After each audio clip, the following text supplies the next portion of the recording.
dusty dawn on Florence fields, hands in soil, hope revealed, rows of green in Arizona's sun.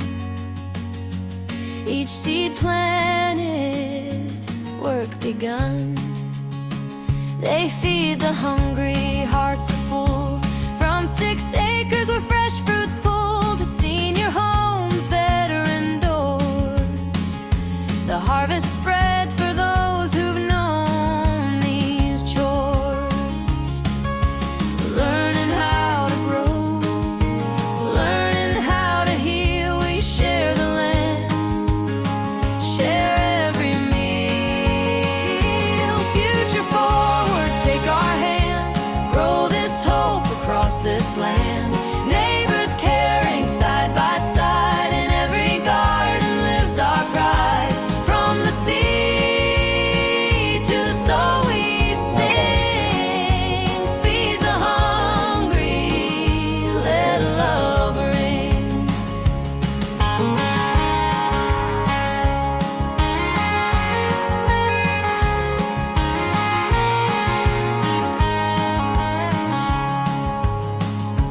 Classes under wide blue skies, farmers learning dreams arise, from barely dirt to blossoms, leaves.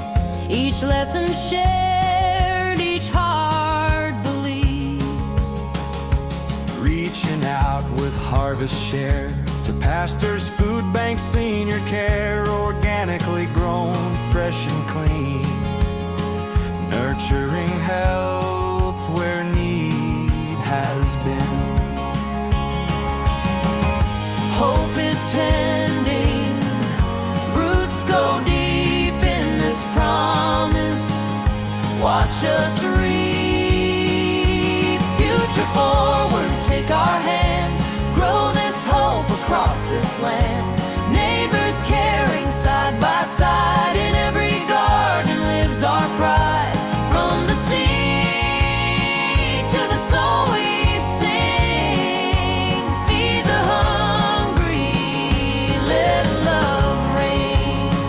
We are the hands that plant the rose, we are the fields where kindness grows. When shadows fall, when hunger calls, we rise together, lifting all. Future forward, hearts alight, turning darkness into light. Neighbors caring, everyone in every garden, new life begun. From seed to song, we all will bring. Feed the hungry, let love ring. In Florence sun, in Arizona air, we sow our dreams, we show we care. Future forward, what we've done, we grow for everyone.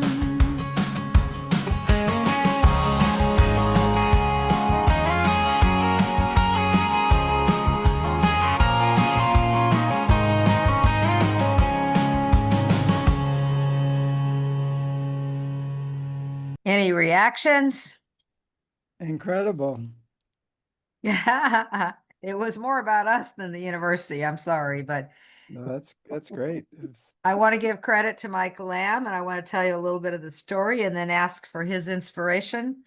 Mike had insomnia and got up at 3 a.m. and wrote all the lyrics to what he calls an anthem to 3F.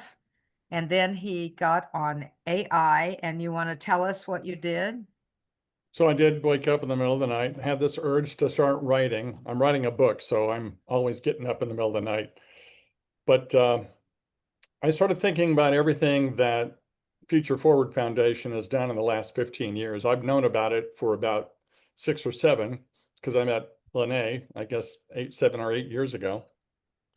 And literally everything that's been done for the foundation, the volunteers, everybody who's been in service of helping to feed, the people of Florence and obviously parts of Pinell County. So I put my thoughts together and I thought the foundation deserves an anthem. So I had the lyrics done in about 30 minutes. And then in my digital marketing business, I use AI a lot more, literally every week. And I went to one of the services that I use and I said, I want this type of song. I suggested a melody and they took the lyrics that I wrote and I said, give me something Carrie Underwood-like. And about 2 hours later, that's the result.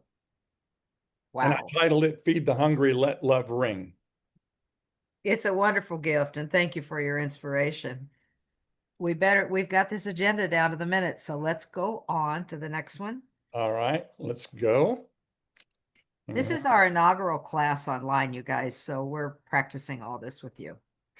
This class is an amalgamation of the key learning points that came out of the spring series of 3 classes in 2025. And we're just going to show you the agendas. You can't read this very well, but you can see how much material Dr. Tronstad put in his class. We are the host of these classes, and the University of Arizona is the teacher of them.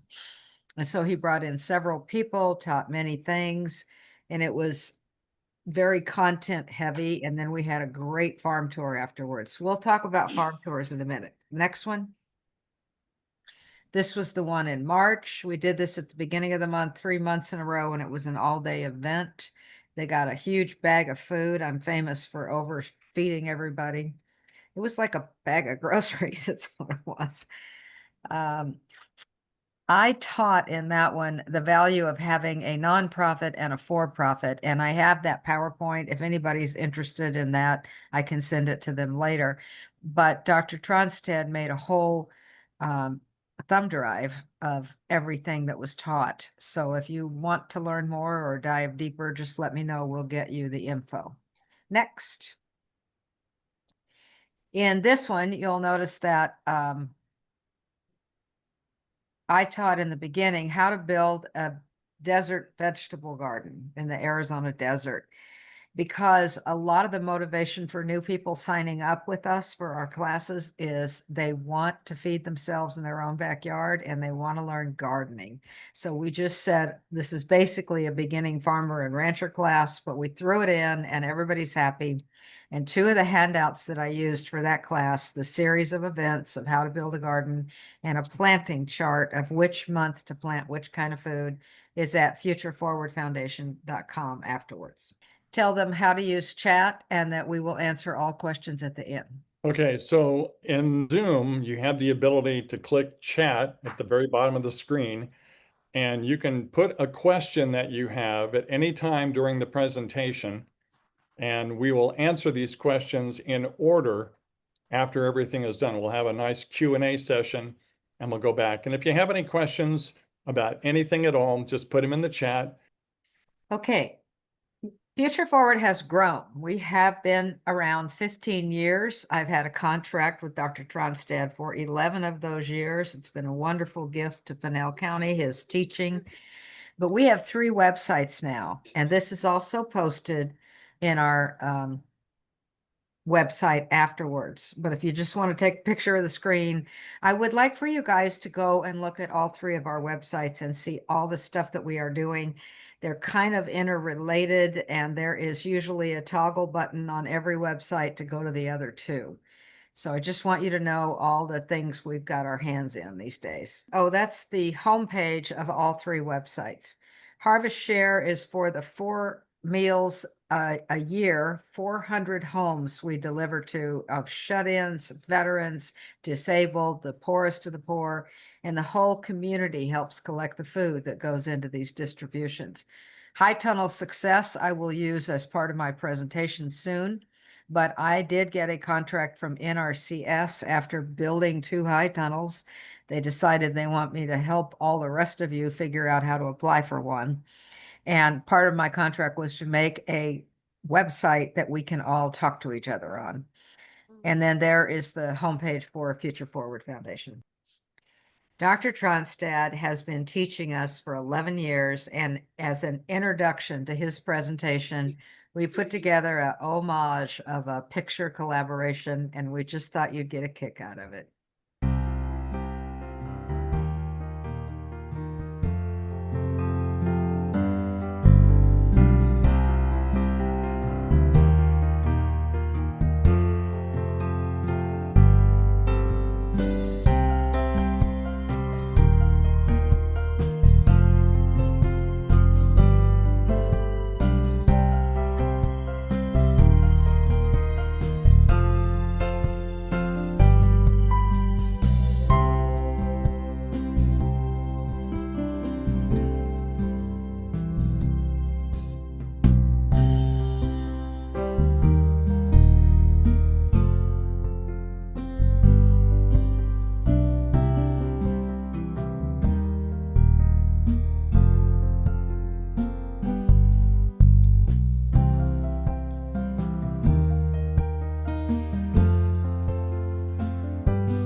Yay. Yeah, thank you very much. But brings back some really good memories here of Yes. everything. It really does. Yeah. Oh.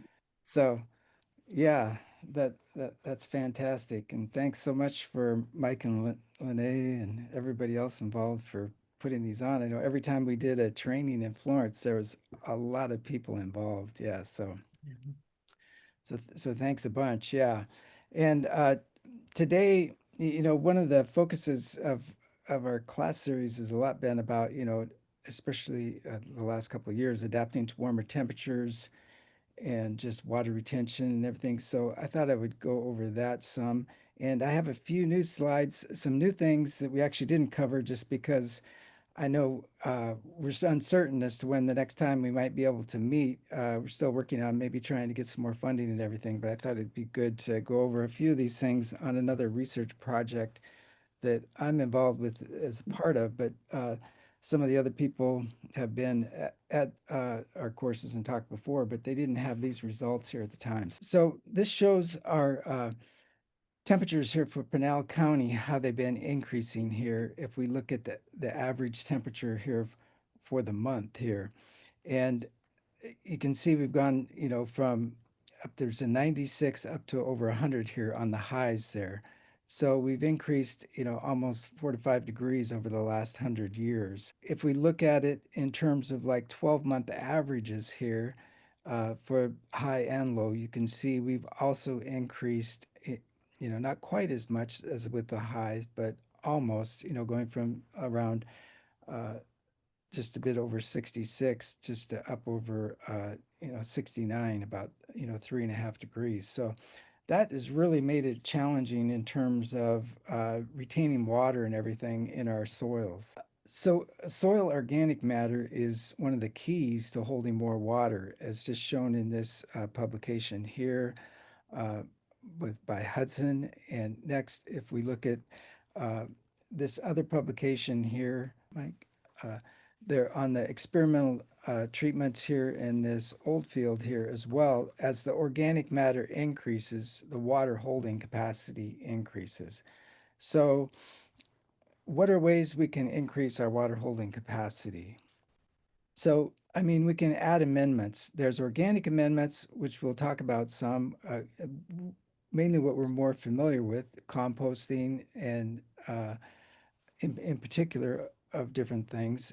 But there's also inorganic things that can be applied and man-made materials even, but also inorganic clay. That is one of the things that is receiving some attention here, at least in the Yuma Mesa there, for putting clay like right in the sandy soil there area to hold water. On the organic amendments here, like I said, we mentioned compost, manure, there's a lot of things, and I'm going to show you. But one of the things we didn't really get to talk about was biochar, and I'm going to show a few results from a study that Shelby did with Dr. Blankenship in the College of Agriculture in the Department of Environmental Sciences. So these are some of the what it looks like in terms of some of the plots there, and this here shows some of the just photos of the grain that they were harvesting there, just to take a look at that. So this is probably the most key graph here to take away here, in the sense that biochar treatments definitely increased the water availability here throughout the growing season. Uh, this was done in 2020 here, but you can see on the bottom there we have treatments with biochar alone plus compost, and then we have the composted biochar combined, which being the dashed line, and then the control on the solid line. And I don't know if I have a pointer or not, but you can see here on the bottom line here, that bottom solid line is below everywhere where the biochar amendments are on that line. So, you know, biochar is, when you think about it, there's a lot of biochar in the forest, actually. Biochar is created by, like a lot of wood being burnt without any oxygen in its place. And one of the reasons I guess that people started looking at biochar, because it is actually kind of a natural thing that's in the forest. It gets laid down in terms of with the different sediments and everything that go down on the forest floor and make that layer there. So it is kind of a natural water retention method there.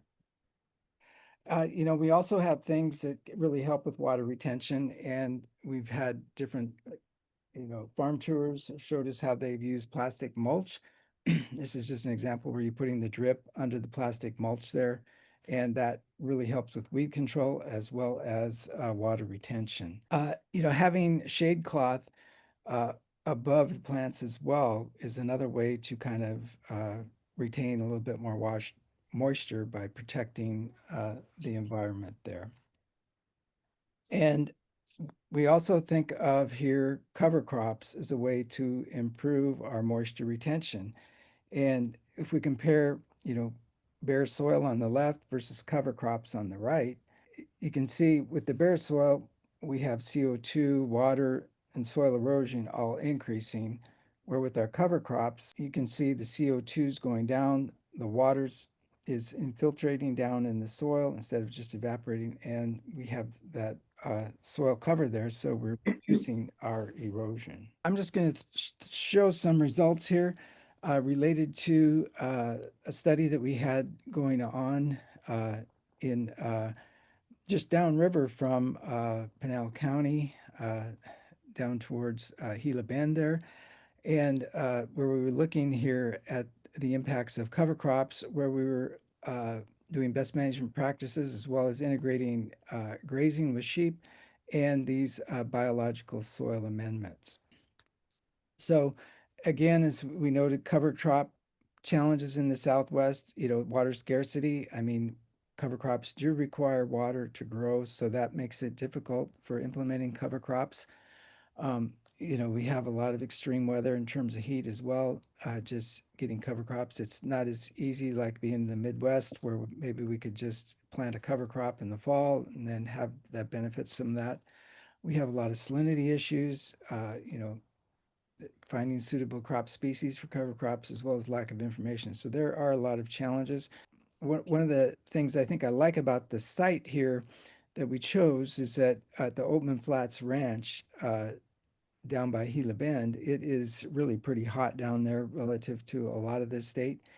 And the soil amendments that we considered, again, were like cover crops. And then we also had cover crops with integrated grazing here with the sheep. And then there was an algae amendment, and then there was the check with no treatment.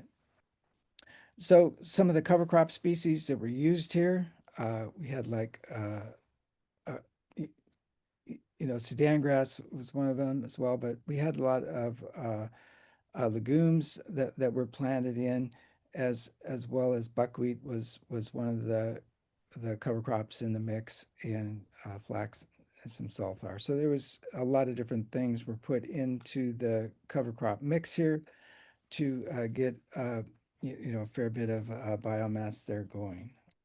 So soil or organic matter is really key. I guess the key thing to note is that there was 2 years of data here and four data collection points. So they go from left to right here by color here. So on the left, the blue here, that is the algae series. Okay, and then here in the let's see, maybe if I can get my pointer here going. Uh, can you or I guess I could probably draw here as well. Um, then I'll have to take it off the next time. But right here uh, on the this color right here, that's the cover crop, just the cover crop alone. And then here we have with the green, notice we have a little bit higher here in the soil organic matter by the end of the fourth treatment. This is where we had the cover crop with the sheep grazing. And this here is the check right here on the last series there. Okay. But again, on the left, we have the algae series here.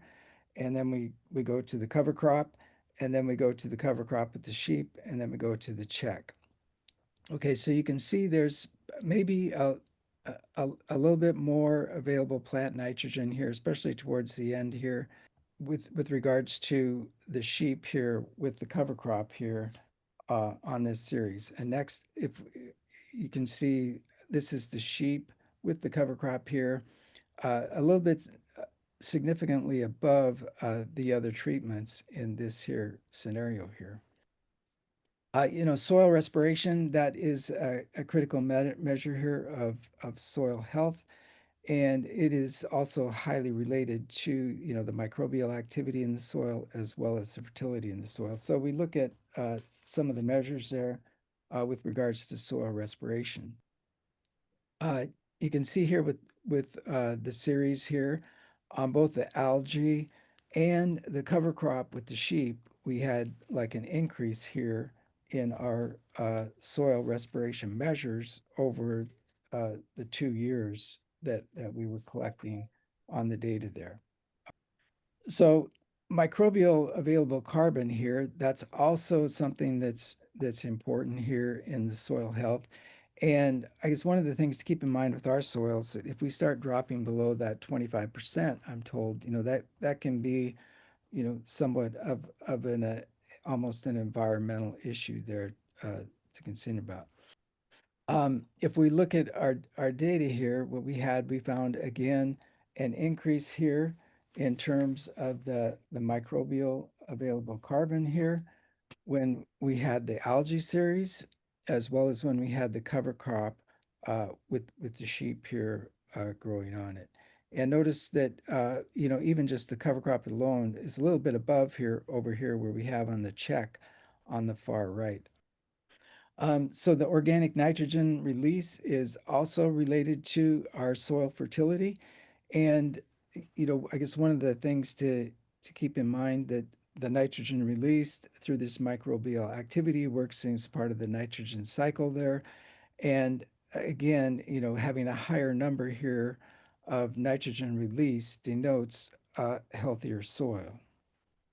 So when we look at our organic nitrogen release, we can see with the algae series, where we had the algae as a treatment, as well as where we have the cover crop with the sheep, we had a pretty significant increase here, especially on the fourth collection here with the cover crop with the sheep. You can see that sample there was definitely, quite a bit above anything else on here. And that's the other thing to note with all the soil health measures here is that everybody always tells me in the soil health field that, it's a long-term process. It's not like necessarily even just after 1 year, you're going to see, huge results, it'll take a couple years before you start to see some of the changes that are going on. And but even with the cover crop, I think we were a little bit above here where we were with the check on the far right, but definitely the sheep seem to be making a difference here, as well as on the algae treatment there, we had a steady increase. Uh, in terms of looking and putting everything together there, this kind of soil health score was like a composite of the different things that were done there.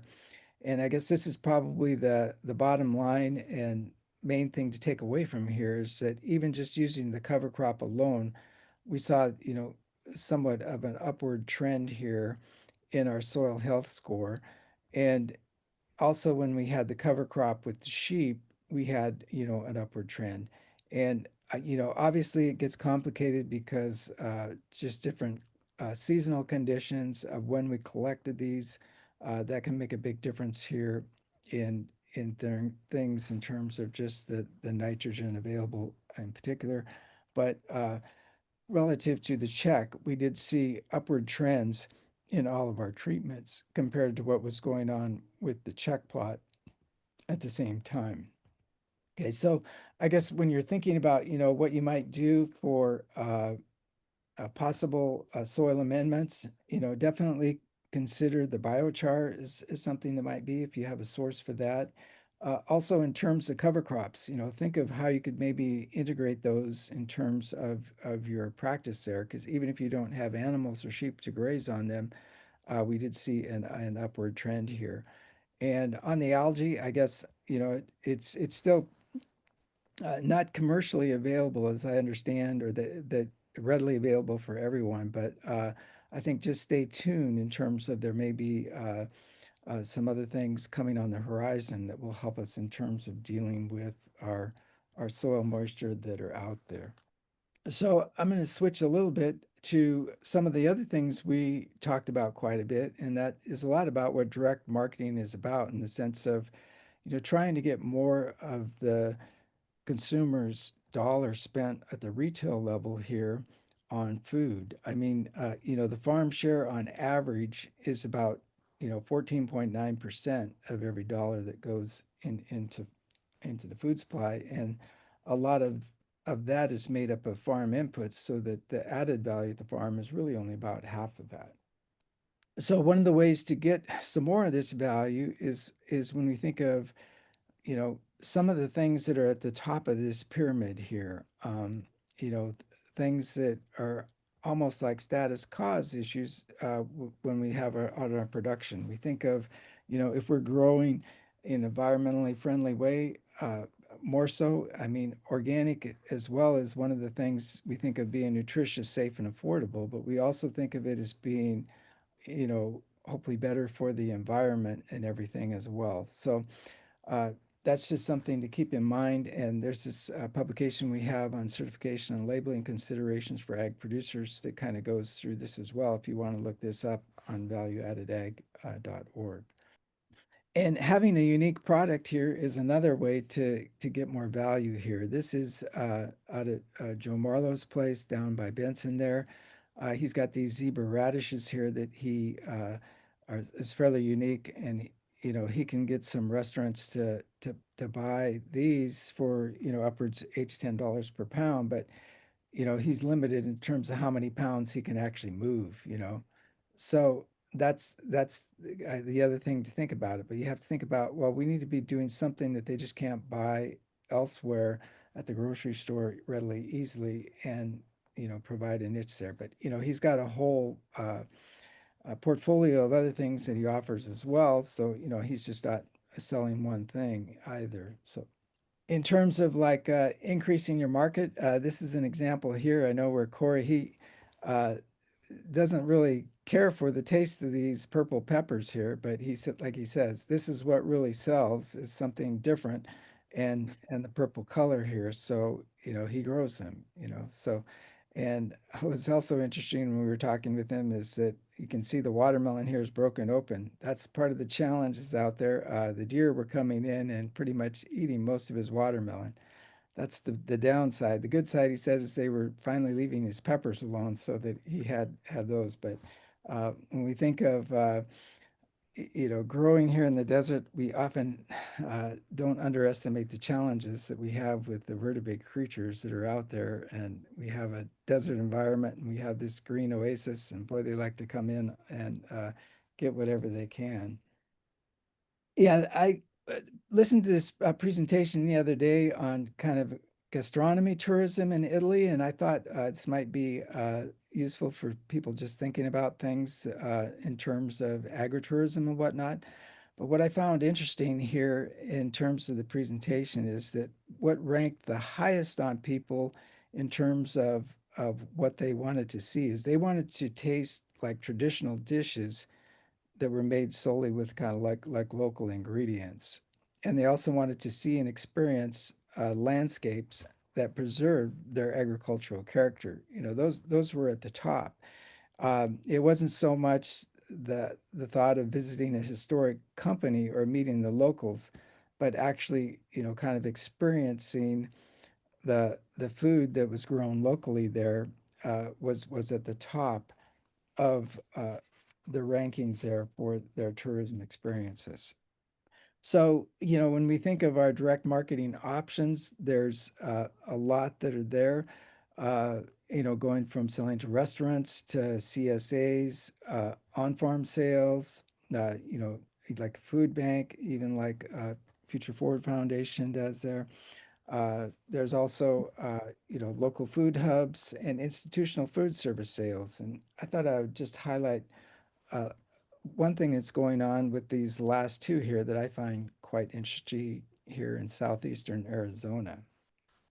So in McNeil, Arizona, it's a quite rural area, and they have a food hub that they started there because there wasn't any grocery there, but they had a lot of farms.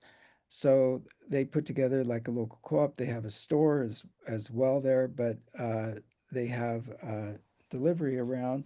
Uh, this just shows here some of the grocery items that they have available for sale there that they produce there locally.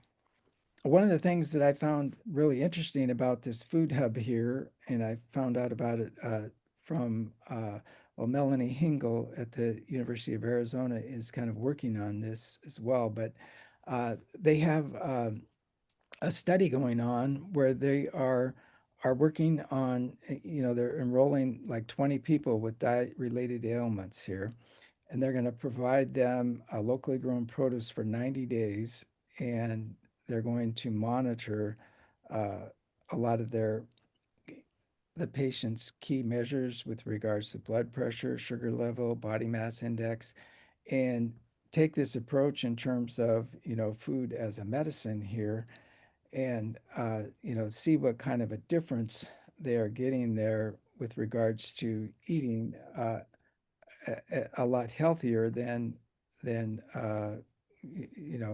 otherwise what they would normally be eating. So that's something interesting. I think we want to stay tuned with to see how that plays out. Definitely.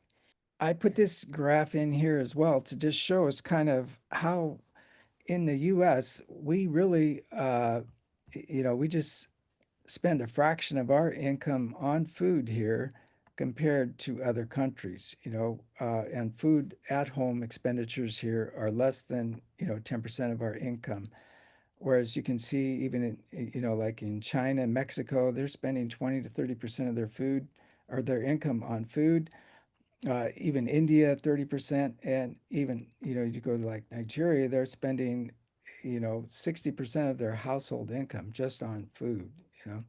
So, I mean, also we have a lot more calories here as well. So, I mean, I think there's a lot of room in the US for us to adjust uh, our expenditures to, buying goods that are healthier in many ways, and also, even support the environment as well, because of you take the difference here in terms of what we're actually spending as a percent of our income on food.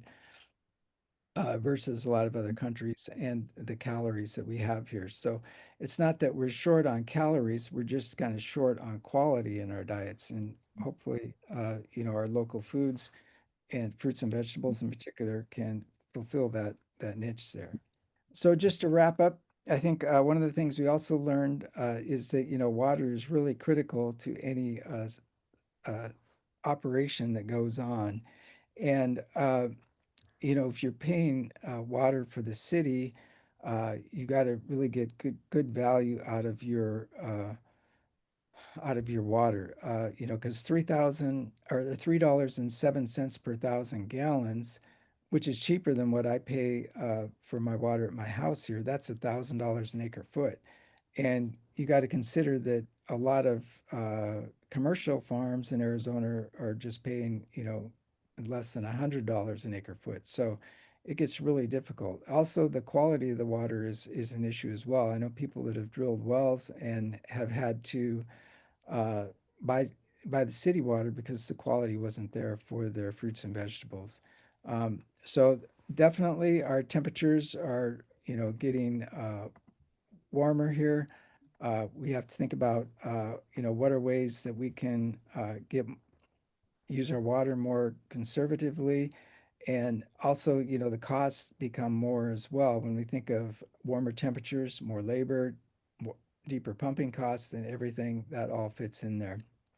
Um, labor is expensive, but it's really hard to do all this stuff by yourself. If that's one thing I've learned from all these farm tours is that just doing everything by yourself is really, really difficult if you're doing very much.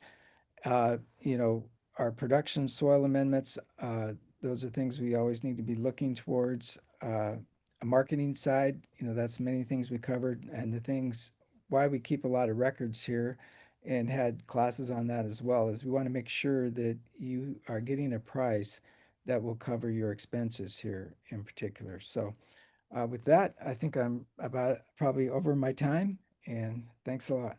No, you're on time airline, and you have another segment to do, and that is a history of the farm tours. They are 15-second intervals. You can say 2 sentences about the tour if you want to. Okay, that's great. Yeah, this brings back some good memories here as well. I know we don't have any barns like that here in Pinal County, but it really looks good. Yeah, this is out at Mark and Carlo O'Neill's where we went to out at Queen Creek, the homestead out there. They had a whole assortment of animals that they utilized in their operation there, and they also noted their well was an issue. Here we have Tyler Heyer here with Desert Sky Homestead.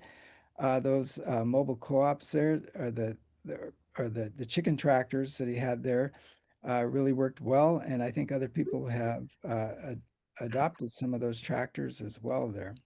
Here we have Ramona Button, Terry and Ramona are well-known figures, and actually I think I've seen some of their products on Whole Foods even available for order there, their brand there. Yeah, here we have the Eatons here with the Togenberg goats there. It's kind of interesting how they were actually almost having a goat hosting for some people in terms of charging for them to grow there. Yeah, with the Family Roots Farm here, Mark and Annette Smith, looking how they were started into the Wagyu beef line using basically they were getting their Wagyu from inseminating the dairy cows nearby and bringing them over here. Pinto Creek Company, this is they produce an awful lot of potatoes there.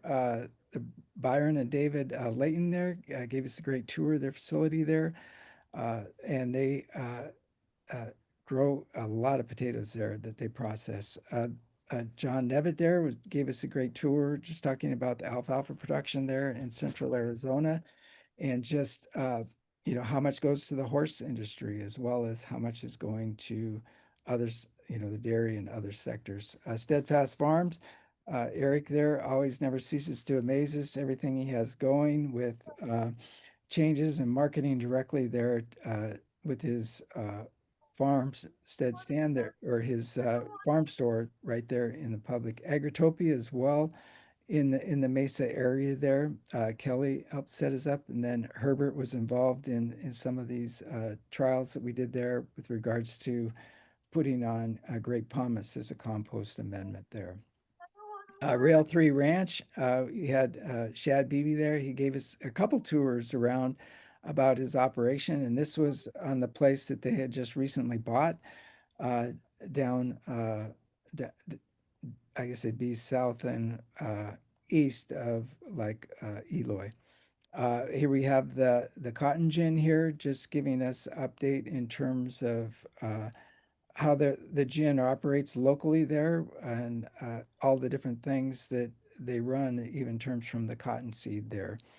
Yeah, here we have Luaname here, where we were at the Hanias and the shop on the boulevard. Just some of the challenges they had, but also the opportunities by being located right on Coolidge there. Some of the concrete they had to take out of there was kind of interesting. Okay. Thank you. If you guys have questions, please write them in the chat. We're going to get to the question section very soon. I'm going to talk now to sort of wrap this up a little on my journey to get to high tunnels. I'm going to start by using the new hightunnelsuccess.com website that we have developed, and I want to point to the green box.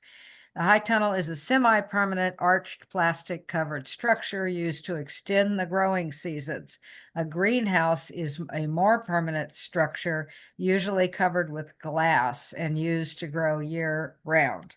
So people say, what in the world is a high tunnel? It's really I call it a greenhouse. I shouldn't, but it's a greenhouse with plastic glazing. We had wonderful press locally about installing this monstrosity. And then these are some of the things that NRCS offers. Equip is where you are, if you want to get one of these high tunnels on your own land, you only need 1/10 of an acre and a farm number. You have to go apply for a farm number. People have gotten them in their own backyard a lot. So don't think you can't start growing food or start a farm or start your record book, huh, Russell? Yeah. And start keeping records just with a high tunnel in your own yard.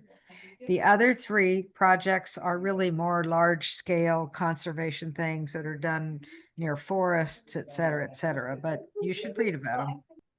Shopping. Oh, this is my sequence and how long it took. Prepare to be patient. I wrote my application. They had Equip right now, and you could, if you got it in within 30 days, they would tell you a week afterwards if you were approved or not. I got 2 applications in, one for my own backyard. I have 1/3 of an acre right here in Florence, downtown. And then I got the 120 foot by 21 foot wide monster out on the 1/3 of an acre that we own near the windmill on Butte. And they were both approved, but then they had to call me back in. They had to come out and visit 2 or 3 times. It was a long, slow summer. Although they told me the money was set aside, nothing was released until much later, I think July. It will happen. Just hang in there. So you could go down there, and in my contract, I am happy to go with you.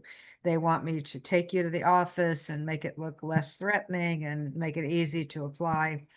You can start now because it could take you the whole 4 months before the money's released. These are pictures of the high tunnels that I eventually bought from a group called Farmer's Friend. I have a folder that thick. I went through about 25 or 30 high tunnel vendors before I decided to do this. And I'm telling you, I was so stupid, I didn't even know what a purlin was. I had to ask Rob to teach me. He's in the class on how to make a purchase. But that is the things they offered. If you'll pause here, Mike, you'll see that they really tried to sell their roll-up sides. And then I said I was from Arizona, and they said, oh, we understand why you don't want to pay for that. He said, as a matter of fact, almost every single high tunnel we sell to Arizona and to Hawaii has no plastic glazing on it at all. It's totally covered in shade cloth. You guys do not need any more heat generated in it like they do in Illinois. So then we started rebuilding what I was going to buy in a different way for this climate. And I can help you with suggestions on that when you get ready to proceed. Okay, the tale of 2 high tunnels. We decided to make this fun in our very beginning of our website. And what better than a first person story? So this is the day that things arrived. I got a notice that the trucks were coming and I was in shock. They were semis. I didn't have a dock. So this is all the material involved in 16 by 40 foot. And it all was in my backyard. And it was just one pallet. You see the guys there waiting to help unload it. And that was pretty easy. I thought, well, this is going to be a great day. And then if you go up, Mike, they got in the truck and started following me the 12 blocks over to the, we call it the 4F farm near the windmill. And you can just go up a little further, Mike. You'll see, well, show the truck, but the writing underneath the truck. We only went a few feet, half a block, and they ran into the power lines in town, busted all the power lines, shut people down, had them live lines laying across the cab, laying across the street. So they had to wait for their own safety officer to arrive from Phoenix, et cetera, et cetera. I sent all my help home. And then when they finally got out, we can go up to the next one, to our place on Butte, I had sent my workers home. They had trouble unloading it. I had two 2,000-pound pallets for the monster one, which is 120 feet by 21. One pallet couldn't unload it. So he called his buddy 15 miles away. They got on cell phones. They coordinated their truck lifts back to back and lowered them at exactly the same rate, got him down into the street. Now he's got a pallet jack there. And he tried to bring them on into our gate so that they would be protected, because this is a $16,500 investment. So if you go on down, here it was, they could only shove that, get the pallet jack out from under that 2,000-pound pallet, and they left it 6 inches from the road, which is like an invitation. It looks, we put our trash on the street and say, come take it in this little town. And I was freaking out. So Doris Hageman ran right over. I think she's on the class, and we tarped it so because the trucks were still there, getting ready to leave, so that no one would think it was trash on the street. And then I was still panicked about it being out there before dark. So go on up a little further. And I called 2 wonderful men. I called the American Legion office in desperation and said, do you have any veterans that'll come over and help me? And I'll be darned, in 15 minutes was Mo, who is on the Town of Florence Town Council, and then Derek, who has a full-time job at the National Guard base.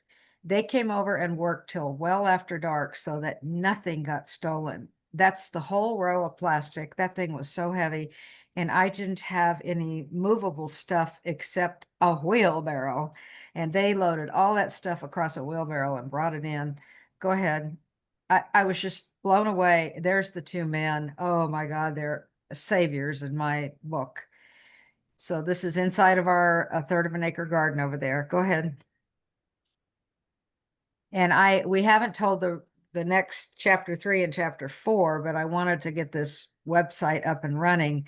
So they're going to want to know what all that turned into. So I just put a picture of the final product of both of them. But Mike has some photos of the construction phase. I hope this interests you, because I really would like some of you to get some high tunnels for yourself. I'd like Florence to be known as the area with the most high tunnels in the whole state. I'm working on it. Okay. Actually, Rom's got us beat. You got what, 5 up there in Geisela? Yeah. This is just some literature on how you can go apply and get started. It's very good to read it. It's just 3 one-pagers. It is loaded onto our website. And keep going. This one's really good. It's what the high tunnels are all within the EQIP program. Oh, before you leave the website, we also set up a Facebook group, And you can just click from our website to go to it, where I really want you guys to write in. Ask anything you want to ask. Ask what kind of help you might want from me. But we want all of you to share and teach each other what you've learned with your own high tunnels. Okay? This is construction photos. They're going to go pretty quickly about what it took to build these. They don't give you any money for construction. So I know 3 women that are approved right now for one of them to get 2 high tunnels, and they're scared to death of the construction cost. That's Will Burke inside, when they were very precise about how to lay the foundation and make it stable. We put shade screen on the front and the back door. I learned this from Rom. He's just a genius. What can I say? And we would like to convert this to large sections of shade screen, like every 5 ribs or every 4 ribs, because it's still too hot in there already. That's one of the workers. He worked tirelessly. There's Will adhering it to the ground. And that is the one in my backyard. It can be seen a mile down the street. The whole town is talking about it. It's a monster. And I am so much in love. I can go out there and work it in my pajamas. Okay, I put bark in there and I thought it looked real pretty, and first people over to visit it. I would never do it again, because you get trash on top of the bark and then you end up throwing half the bark away to clean up the greenhouse. But the worst thing is that people that walk through there, or dogs that walk through there, just kick it forward, and most of it goes right outside the door. It's not good enough for what I want to do. I laid out a plan before I started growing. I did 2 growing, no, I think 3 on each side. And then I put trellises for things to climb, because most of the summer stuff will climb. There it is, just starting to bloom. And Kurt, the guy from Germany, found these lights and put them up for me, so I can actually work at night when it's cool out in the greenhouse. That's about a week. And the reason it's growing, you can go to the next one, Mike. The reason it's growing so fast, look at that, is that I got cow manure delivered from Ranch en Coeur, which means ranch with heart in French. And it was 5 different animals mixed into that cow manure. It was so rich. Even llama poop is in there, and people fight for that stuff. But it was so rich that it grew tons and tons of greens, but very little fruit. I am not going to put anything else in it except a little more topsoil before we plant it again. I have workers outside right now that just cleared off all the dead garden. God bless them. And they're getting ready to rototill this and put it back together for the winter garden. There is also a planting chart posted on our website of what to plant in which month, and you'll really like getting that. The zucchini coming on. Okay. And it's just beautiful. I mean, people would walk through there and they just wanted to sit there. I put a table and chairs out there because it was like a therapy place. They wouldn't go home. I had to keep feeding them. Okay. And then here it is full again. I ended up, it covered all my walkways. Another reason not to use bark. It just got covered. And I had to prune those back. There were too many. This is purple basil, but the seeds have been saved and reused so many times we've kind of lost the purple color. That is yard-long beans, like the Chinese beans you get in Chinese food, and I love them. They're tastier than regular green beans, although they look and eat just the same. So I've saved all the seeds from that crop. There's the night shots, the lights on at night. Isn't that beautiful? There it is from my back door looking out there, and my regular, I have 2 monster in-ground gardens, was growing almost into the greenhouse. Those were the long blue Hubbard squash and spaghetti and butternut and all the big babies, pink banana squash. And I've had a fear that they're going to come into the bedroom and choke me while I'm sleeping. Man, those guys just go everywhere. Okay, this is going to the commercial one. We'll go through this pretty fast. That was where we left off with the guys unloading. Then we started using all kinds of volunteers. People would bring teenagers out. The love in the community and the excitement about having a monolithic structure in Florence is like, it's not as good as a movie theater, but it's got people pretty interested. Next. This is some of the problems we went through getting things to be straight. And that's because every different team that came over would change it. Oh, anyway, it turned out fine. It was so hot by then, they were forced to build all this in July and August. Oh, these poor men. Anyway, they learned to put a tarp so that they could work in the shade. That was pretty inventive. There it is, completely framed out. You will see in the back a small greenhouse, and that is a hoop house that University of Arizona gave to us after they finished their research. And that thing is huge alone, 40 foot by 16 wide. Look at it in the shape of this monolithic. We have retired refrigerated vans that have been donated to us. That's the barnyard for parts. I got to get them out of here. They look bad, but we sure have raided a lot of parts off those guys. Next. Still finishing the construction, the stability, lots of shoveling of dirt. There's a lot to it. You better have somebody that can build it if it's not you yourself, some workers. Fortunately, this guy had no fear of heights. He would climb on the top of the ladder and then even higher. And he did all the work up high, which was a lot. He got very good at it. You can see another perspective. Next. There's Henry. He came all the time. He was there almost every day. He's on the class right now. And we were so grateful because he always made people laugh. They would get tense. It was summer and they'd be mad at each other and Henry would get them giggling. Let's go. Plus he's a good worker. Starting to glaze. And look at the sky, folks. It was overcast and by the grace of God, 0 wind. So we were able to glaze it without too much heat and with no wind lifting it and flapping it. It's one complete piece. It's difficult to do.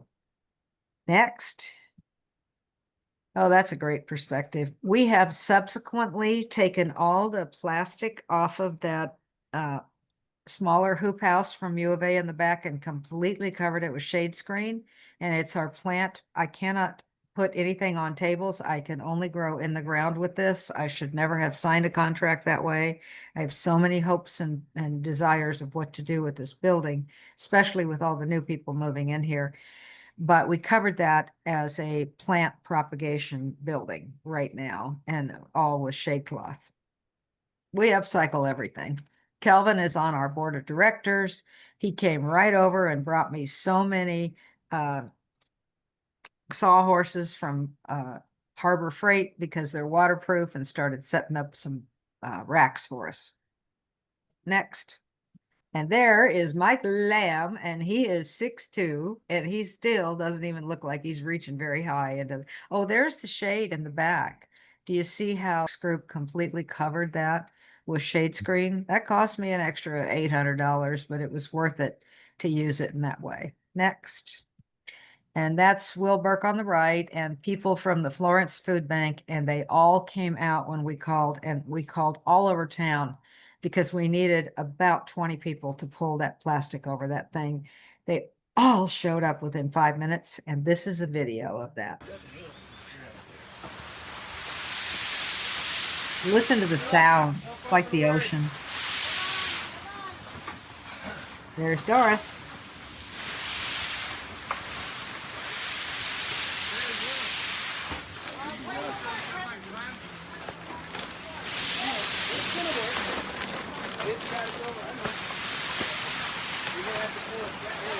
That's the editor of the paper who came over to photo it and started helping. Warmer in here all day. All the wind, no wind. There were prison wardens and, I mean, everybody, all walks of life, got up, left their desks and came out and did this. I'm in love with these people.